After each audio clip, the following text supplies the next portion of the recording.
Bonjour à tous. C'est pas toujours facile de savoir quelle pièce acheter quand on veut investir dans l'argent. Aujourd'hui, je vais vous dire quelle est ma pièce d'argent d'investissement préférée et à la fin de la vidéo, je vous donnerai également ma stratégie d'investissement dans l'argent. Petit spoiler, ma pièce préférée, c'est pas la 50 francs Hercule.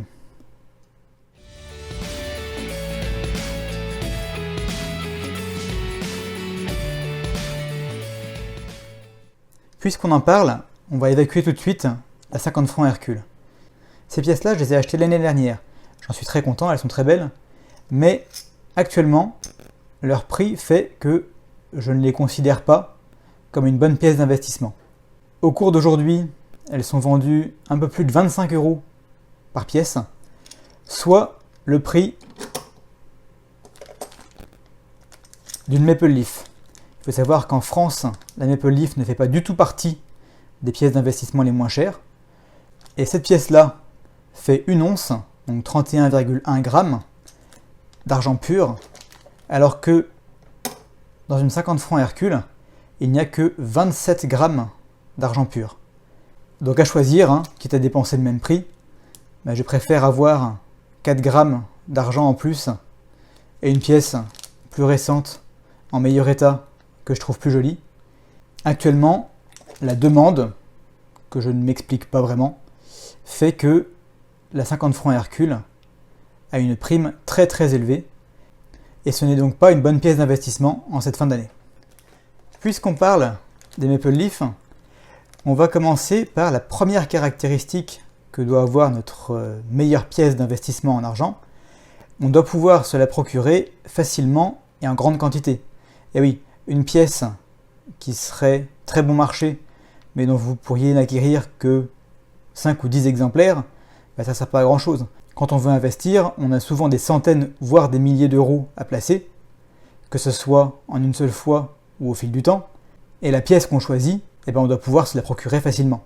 Évidemment, c'est le cas de ces pièces canadiennes, et pour encore moins cher, on trouve les Britannia et les Philharmoniques de Vienne, dont j'ai déjà parlé dans d'autres vidéos,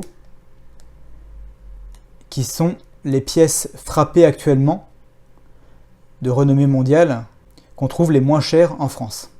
Bien entendu, à moins d'avoir beaucoup de chance, toutes ces pièces-là, pour les avoir en quantité suffisante, si on veut investir beaucoup d'argent, il faut se tourner vers un professionnel. Aujourd'hui, on va voir qu'il y a moyen de faire un petit peu mieux que ça. Deuxième caractéristique que doit posséder notre future pièce d'investissement, elle doit être très bon marché. Idéalement, on doit pouvoir se la procurer en dessous du cours de l'argent. Alors là, vous aurez bien compris que chez les professionnels, c'est pas la peine. On va donc se tourner vers les particuliers.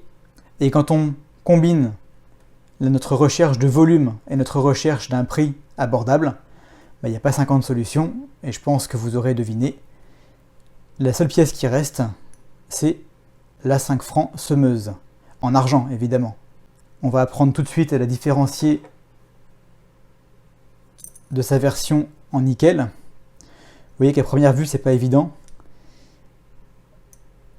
La couleur est légèrement différente, mais ça c'est parce que j'ai une pièce en argent en très bon état ici. Si je prends une pièce d'argent un peu plus usée, on voit que même au niveau de la couleur, c'est pas évident. Alors, le secret, c'est les années. De 1960 à 1969, vous avez des pièces qui sont en argent 835 millième. Et après 1970, ce sont des pièces en cupro-nickel, un alliage de cuivre et de nickel. Alors, c'est très bien l'année, mais quand on veut acheter 100 ou 200 pièces d'un coup, c'est un petit peu fastidieux à vérifier. Donc mon astuce la plus simple, c'est de comparer les tranches. La pièce en argent a la devise liberté, égalité, fraternité gravée sur la tranche, alors que la tranche de la pièce en nickel est striée. Tout de suite, quand vous avez une pile de pièces, vous les mettez toutes sur la tranche, et s'il y en a une en nickel dans le tas, elle vous sautera aux yeux immédiatement. Dernier détail, comme d'habitude, mon fidèle petit aimant attirera la pièce en nickel de manière absolument immanquable. Alors que la pièce en argent, aucune réaction.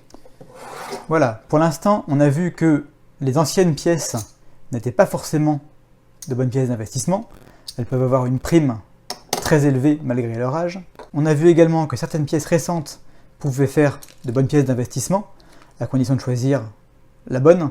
En ce moment, par exemple, la Maple Leaf est toujours vendue 1 ou 2 euros plus cher que la Britannia ou la Philharmonic. Mais si on accepte d'y passer un peu de temps et d'aller sur le bon coin, qu'est-ce qu'on peut trouver? Beaucoup de particuliers vendent ces pièces de 5 francs en argent. Alors parfois ils les vendent à l'unité, pas très intéressant parce que ça prend un temps fou. Mais il est assez facile de trouver des lots de 50, 100 ou 200 pièces qu'on peut acheter d'un seul coup. Et là, ça devient vraiment très intéressant. Voilà, des pièces comme celle-ci, j'en ai 250. Je les ai achetées l'année dernière également. Et je ne sais pas si vous avez remarqué, mais depuis quelques temps, je concentre mes achats sur des pièces récentes à montrer dans mes vidéos. Et je me suis posé la question un jour, quel est mon prix moyen d'acquisition? C'est la technique que je partage avec vous aujourd'hui. En anglais, ça s'appelle le DCA, Dollar Cost Average. Ça consiste à maîtriser son prix moyen d'acquisition. J'ai donc divisé le prix d'acquisition de tout mon argent par la masse totale que ça représente, et je suis arrivé au résultat de 740 euros par kilo. Ça fait à peu près 23 euros par once. C'est relativement élevé, mais ça s'explique par le fait que récemment, encore une fois, j'ai acheté pas mal de pièces avec des primes assez élevées pour pouvoir vous les montrer. J'aimerais bien faire baisser cette moyenne, et pour ça, je vais aller faire 2-3 courses. Et voilà, quelques jours ont passé, je vais vous montrer ce que j'ai ramené.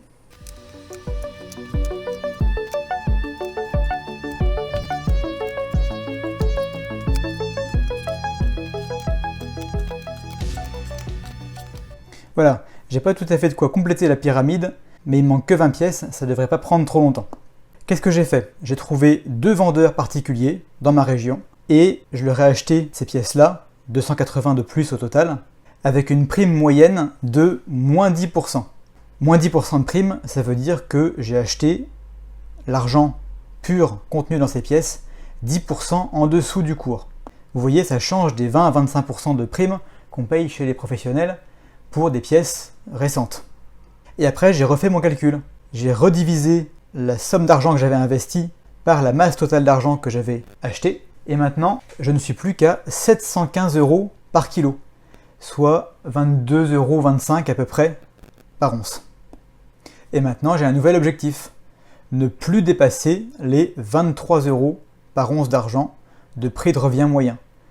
Si je me tiens à cette règle, je sais que je pourrais continuer à faire des vidéos, continuer à acheter de belles pièces, mais en faisant attention, de temps en temps, à acheter des pièces plus anciennes comme celle-ci, pour maintenir la moyenne de mon prix de revient à un niveau acceptable. Si vous êtes un investisseur pur et dur, alors vous n'achèterez que ces pièces-là ou équivalents pour maintenir votre prix de revient moyen en dessous du cours spot. Si vous êtes quelqu'un de plus collectionneur, vous pourrez vous fixer une limite plus élevée, 24, 25, 26 euros par once. Mais je trouve que c'est un indicateur qui permet de garder un œil sur son investissement et qui va vous permettre de répartir assez naturellement vos nouveaux achats entre d'un côté des pièces qui sont là pour le poids, entre guillemets, et d'autres qui sont plus là pour le plaisir. Et 2 détails supplémentaires qui font que j'adore cette pièce 5 francs semeuse. Déjà, elle est très pratique pour les calculs. Chaque pièce fait 12 grammes, mais à 835 millièmes, chaque pièce contient exactement 10 grammes d'argent pur. C'est très très pratique quand on veut compter. 10 pièces font 100 grammes d'argent, 100 pièces font 1 kg d'argent pur. Donc le prix de 100 pièces, à comparer au cours du kilo d'argent, vous faites juste la division, et c'est un calcul très très simple. Deuxième avantage de ces pièces-là par rapport à d'autres, alors oui, quand on achète des pièces avec une plus forte prime, on les revendra aussi avec une partie de la prime. Certaines d'entre elles, qui changent de design chaque année, pourraient même prendre de la valeur au-delà de l'évolution du cours de l'argent, ce qui, ne nous voilons pas la face, ne sera jamais le cas pour ce genre de pièces-là. Vous les vendrez toujours un petit peu en dessous du cours de l'argent. Et l'avantage de celle-ci, c'est que vous les aurez payées vraiment pas cher, tellement peu cher que vous pourriez presque les revendre immédiatement chez un professionnel et retrouver vos billes. C'est pour ça que j'aime bien diversifier un petit peu ma collection. J'ai des pièces comme celle-ci, pour lesquelles je sais qu'il faudra que j'attende plusieurs années et une hausse du cours de l'argent avant que je puisse les vendre avec un profit.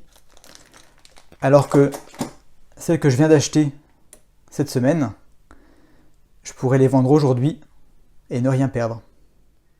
Si les métaux précieux et les pyramides de pièces vous intéressent, alors n'hésitez pas à vous abonner à ma chaîne. Je vous souhaite une super semaine et on se retrouve à la prochaine vidéo.